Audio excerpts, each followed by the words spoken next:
बात करेंगे सबसे हॉट सीट की, तो वो है परबत्ता की सीट जो इस वक्त हॉट सीट बनी हुई है।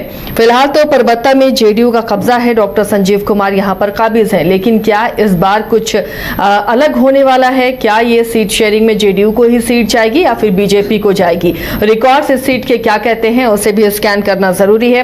रंजन जी, अगर आप परबत्ता को स्कैन करते हैं तो इसके रिकॉर्ड्स क्या बताते हैं? सीट का मिजाज कैसा रहा है? देखिए, परबत्ता की सीट शुरू से ही कह लीजिए कि वीआईपी सीट है। यहाँ से जो चुनाव जीते हैं वो बाद में बिहार के मुख्यमंत्री भी बने हैं। सतीश प्रसाद सिंह जो है 1967 में जो है वो यहाँ से चुनाव जीतने में सफल हुए थे और वो 28 जनवरी 1968 से 1 फरवरी 1968 तक जो है 4-5 दिनों के लिए ही सही, लेकिन बिहार के मुख्यमंत्री बने थे। यहाँ से राकेश कुमार जीते तो वो बिहार के उप मुख्यमंत्री हैं। राकेश कुमार मतलब सम्राट चौधरी, तो वो यहाँ से 2 बार चुनाव जीत चुके हैं। इसके अलावा यहाँ पर अगर आप देखिए तो रामानंद प्रसाद सिंह हैं, उनकी भी एक अपनी यहाँ पर पहचान रही, उनकी पैठ रही और वो सर्वाधिक बार चुनाव जीतने वाले विधायक हैं। रामानंद प्रसाद सिंह वो 5 बार परबत्ता से चुनाव जीतने में सफल हुए हैं और डॉक्टर संजीव जो हैं उन्हीं के बेटे हैं, रामानंद प्रसाद सिंह के। यहाँ का जातीय समीकरण भी बड़ा दिलचस्प है, उस पर हम आगे चर्चा करेंगे। लेकिन जो सबसे ज्यादा चर्चा हो रही है वो इस बात को लेकर हो रही है कि क्या जेडीयू डॉक्टर संजीव कुमार को फिर से टिकट देने जा रही है या इस बार यहां से प्रत्याशी बदलेगा, या ये भी हो सकता है कि ये सीट बीजेपी को दे दी जाए लड़ने के लिए। और इसके पीछे वजह भी दिखती है। देखिए, डॉक्टर संजीव कुमार बीच में थोड़े नाखुश थे मंत्री नहीं बनाए जाने की वजह से, और जब फ्लोर टेस्ट हो रहा था उस समय इनकी भूमिका को लेकर जो है तरह तरह के सवाल उठाए गए थे, लेकिन फिर भी ये जेडीयू में बने रहे और कुछ दिनों पहले तक ये कहते थे कि जेडीयू से लड़ेंगे तो वो भी लड़ेंगे। लेकिन पिछले 2-3 महीनों में जो एक बदलाव हुआ है कि अब डॉक्टर संजीव कहते हैं कि टिकट का मोहताज नहीं हूं। तो जब ये बातें वो कहते हैं तो इसका अर्थ निकाला जाता है, वो कहते हैं मैं परबत्ता का हूं और परबत्ता मेरा है, लड़ाई मैं लड़ूंगा और जीत परबत्ता की होगी। वो ये भी कहते हैं कि टिकट मिले न मिले परबत्ता की सेवा करता रहूंगा। इसके बाद जब एसआईआर को लेकर इनसे सवाल किया गया था तो उस वक्त भी ये कांग्रेस के करीब दिखे थे, उन विचारों का समर्थन करते हुए ये दिखे थे। तो ये सारी चीजें जो है वो एक तरफ इशारा कर रही हैं कि शायद अब इनको भी आभास हो रहा है कि शायद इनका टिकट कट सकता है, नहीं तो ये पंक्तियां कोई नहीं कहता कि टिकट का मोहताज नहीं हूं। तो ये कहने का मतलब ये हुआ कि उनको भी अब लगने लगा है कि शायद उनको टिकट नहीं मिलेगा। उन्होंने इसी कड़ी में ब्रह्म ऋषि स्वाभिमान सम्मेलन जो है वो करवाई थी, एक सभा उसकी हुई और सम्मेलन हुआ और उसमें जो भूमिहार जाति के कई नेता और बड़े बड़े लोग उसमें शामिल हुए और उसके जरिए उन्होंने ये दिखाने की कोशिश की कि भूमिहार समाज के साथ ये सरकार न्याय नहीं कर पा रही है। तो इन सारी चीज़ों से लगता है कि शायद जेडीयू यहां से टिकट बदलने वाला है और इस बात का आभास डॉक्टर संजीव कुमार को हो रहा है। इसके अलावा एक और चीज है कि जब आप परबत्ता विधानसभा क्षेत्र को देखते हैं तो वहां आपको दिखता यह है कि डॉक्टर संजीव कुमार बहुत सक्रिय हैं। आमतौर पर सारे विधानसभा क्षेत्रों को देखें बिहार के तो पक्ष और विपक्ष दोनों के संभावित उम्मीदवार बहुत सक्रिय हैं, लेकिन जब आप परबत्ता को देखिएगा तो डॉक्टर संजीव कुमार बहुत सक्रिय हैं, लेकिन ऐसी सक्रियता विपक्ष की तरफ से नहीं देखी जा रही है।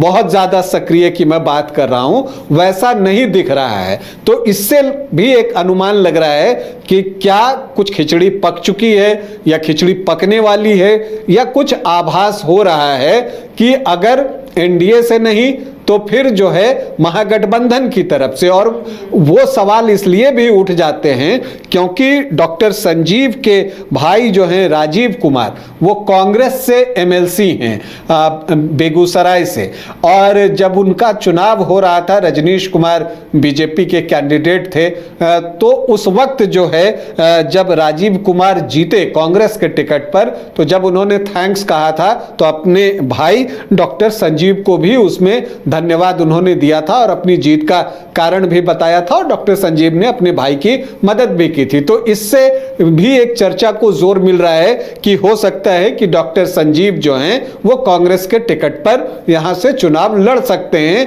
अगर एनडीए उनको टिकट डिनाई करता है तब। तो एक चीज तो ये दिखती है। अब अगर ये सवाल उठता है कि अगर एनडीए से डॉक्टर संजीव कुमार नहीं तो कौन, तो बहुत सारे दावेदार यहां पर आपको दिखते हैं, जिसमें अगर देखिए जो एक नाम सबसे ज्यादा चर्चा में है, सम्राट चौधरी का नाम चर्चा में है। इसलिए है क्योंकि सम्राट चौधरी यहां से 2 बार विधायक चुने गए हैं, जो साल 2000 में और इसके अलावा 2010 में। और दिलचस्प ये है कि दोनों ही बार उन्होंने रामानंद प्रसाद सिंह को ही शिकस्त दी थी, डॉक्टर संजीव के जो पिता थे उनको शिकस्त दी थी। हालांकि डॉक्टर रामानंद सिंह और सम्राट चौधरी के बीच अब तक 4 मुकाबला हो चुका है, जिसमें 2 बार बाजी जो है रामानंद प्रसाद सिंह के नाम रही है और 2 बार सम्राट चौधरी यहां से चुनाव जीतने में सफल हुए हैं और उन्होंने रामानंद प्रसाद सिंह को शिकस्त दी है। तो ये एक पुरानी राइवलरी भी आप कह सकते हैं, अब उसी का ये एक्सटेंशन होगा, ये देखना दिलचस्प होगा। और इसी को लेकर जो है परबत्ता का चुनाव हॉट बनता चला जा रहा है। जो यहाँ के समीकरण है, अगर सम्राट चौधरी उतरते हैं इस सीट से चुनावी मैदान में, तो जो समीकरण है वो सम्राट चौधरी को फेवर करते हुए दिखेंगे। देखिए ये चुनाव जो है समीकरण के लिहाज से देखें तो बहुत दिलचस्प दिखता है। यहां पर आप एक तरह से 4 ब्लॉक देख सकते हैं। एक एमओआई का है, वो आपको जो है तकरीबन 26 से 27% का वो ब्लॉक है। इसके अलावा जब आप भूमिहार वोटर्स को देखते हैं, एक दूसरा जो ब्लॉक है वो 15.5 से 16% के आसपास है, कुछ लोग इसको 18-19% तक भी कहते हैं। तो एक ब्लॉक ये हो गया। इसके बाद जब आप तीसरे ब्लॉक की तरफ जाती हैं तो वो कोयरी कुर्मी का ब्लॉक है और वो भी 16 से 17% के आसपास है, और जो वैश्य हैं वो 10 से 11% हैं। तो ये 4 प्रमुख ब्लॉक हैं। अब इसको आप ऐसे देखिए कि अगर यहां पर एमओआई, अगर डॉक्टर संजीव महागठबंधन से चुनाव लड़ते हैं तो एमओआई के साथ भूमिहार वोटर्स जब जुड़ जाएंगे तो वो आंकड़ा जो है ऑलमोस्ट आप देखिए तो 42-43% के आसपास पहुंच जाएगा। और जब भूमिहार वोटर्स निकले अगर यहां से, तो फिर एनडीए का आंकड़ा जो है वो थोड़ा कम हो जाएगा, क्योंकि यहां पर अगर आप देखिए तो 27-28% और उसमें से 16 अगर निकल गए तो आपको लगभग ये 35-36% के आसपास जो है एनडीए का आंकड़ा पहुंचेगा। लेकिन ऐसे में सवाल यह भी उठता है कि भूमिहार वोटर्स कितने संख्या में टूटेंगे, क्या पूरे भूमिहार वोटर्स जो है वो डॉक्टर संजीव की तरफ चले जाएंगे। हालांकि डॉक्टर संजीव भूमिहार समाज में जो है उनकी एक अपनी पहचान है और उनकी अपनी पैठ भी है, इस बात से भी आप इनकार नहीं कर सकते। लेकिन ये चीजें भी हैं कि बिहार के उप मुख्यमंत्री विजय सिन्हा वो आपको भूमिहार जाति से ही हैं, बेगूसराय से सांसद केंद्रीय मंत्री गिरिराज सिंह वो भी भूमिहार जाति से ही हैं। तो भूमिहार जाति के कई बड़े नेता जो हैं वो बीजेपी में भी हैं। तो वैसी परिस्थिति में क्या पूरा का पूरा भूमिहार वोट ट्रांसफर होगा? अगर पूरा का पूरा भूमिहार वोट ट्रांसफर हो जाए और एमओआई पूरा इंटैक्ट होकर जो है मिल जाए अगर, तब तो फिर डॉक्टर संजीव संजीव की स्थिति जो है वो बेहतर रहेगी। लेकिन क्या ऐसा होगा, ये एक बड़ा सवाल है और इसीलिए इस सीट को लेकर कई तरह की चर्चाएं जो है वो चल रही हैं। यहां पर अदर ओबीसी ईबीसी की भूमिका भी बहुत महत्वपूर्ण है, 17 से 19% के आसपास। और जब इसमें आप जो अनुसूचित जाति के वोटर्स हैं 7% के आसपास, जब उसको जोड़ दीजिए तो ये 24 से 25% का आंकड़ा पहुंच जाता है। अब अगर एनडीए के वोट 35 से 37 38% तक है और ये जो अदर वोट हैं 24% के आसपास, अगर इसमें से बड़ा चंक एनडीए की तरफ शिफ्ट हो जाता है, तब तो फिर वैसी परिस्थिति में फिर से सम्राट चौधरी का जो दावा है वो मजबूत हो जाएगा और वो मुकाबले में जीत हासिल कर सकते हैं। तो एक दिलचस्प स्थिति परबत्ता में बनती हुई दिख रही है। हालांकि अगर परबत्ता में आप देखिए तो 2010 से कुल 4 चुनाव जो हैं हुए हैं, जिसमें 2010 में जब सम्राट चौधरी जीते थे, हालांकि जो दोनों जीत उनको परबत्ता में मिली है वो आरजेडी कैंडिडेट के रूप में मिली है, तब सम्राट चौधरी को जो है 42.81% वोट आए थे। लेकिन हार जीत का मार्जिन सिर्फ 808 वोटों का था, आधे प्रतिशत वोट का अंतर था उनके और रामानंद प्रसाद सिंह के वोटों के बीच में। फिर 2014 में जब यहां पर चुनाव हुआ तब जो है देखिएगा कि जेडीयू को यहां पर 56,990 वोटों की जीत मिली थी। तो 2015 में जब महागठबंधन बना था तब भी जीत का मार्जिन 28,924 वोटों का था। लेकिन जब आप पिछली बार देखिएगा तो डॉक्टर संजीव सिर्फ 951 वोटों से चुनाव जीते हैं और हार जीत का मार्जिन आधा प्रतिशत ही है। तो यहां जो पिछले 4 चुनाव हुए हैं उसमें से 2 बिल्कुल नेक टू नेक हुए हैं और 2 बिल्कुल एक तरफा जीत रही है।